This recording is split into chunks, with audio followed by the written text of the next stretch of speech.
বয়স্ক একজন জামা চায়। ছোটবেলায় শুনেছি বয়স্ক জামা অনেক বউ পাগল হয়। সুপ্রিয় দর্শক, আসসালামু আলাইকুম। জীবন গল্পে আপনাদের স্বাগতম। ক্যামেরার সামনে ছোট্ট একটি বোন রয়েছে। আজ আমরা তার জীবন গল্প তুলে ধরবো আপনাদের মাঝে। আসসালামু আলাইকুম আপু। ওয়ালাইকুম আসসালাম। কেমন আছেন? আলহামদুলিল্লাহ। আপু, আপনার নাম কি? আমার নাম মিথিলা। মিথিলা। গ্রামের বাড়ি কোথায়? কুড়িগ্রাম। কুড়িগ্রাম, উত্তরবঙ্গের মেয়ে আপনি, তাই তো? আপনার পরিবারে কে কে আছে?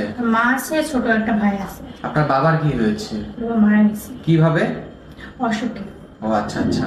তার পরিবারটা চলে কিভাবে মূলত? পরিবারটা চলে অনেক কষ্টে। আম্মু কাজ করে। আপনার আম্মু কাজ করে পরিবার চালায়, তাই তো? আচ্ছা, ঠিক আছে। আপনার পড়াশোনা কতটুকু বোন? ইন্টার। Inter pass. আপনার বর্তমান বয়স? 19। 19 বছর বয়স। আচ্ছা, আমাদের সংবাদ কিভাবে পেলেন? আমার একটা বান্ধবী থেকে। যদি একটু ভেঙে বলতেন। মানে আমার একটা বান্ধবী আসছিল এখানে প্রতিবেদন করতে। উনি একজন ভালো জামাই পেয়েছে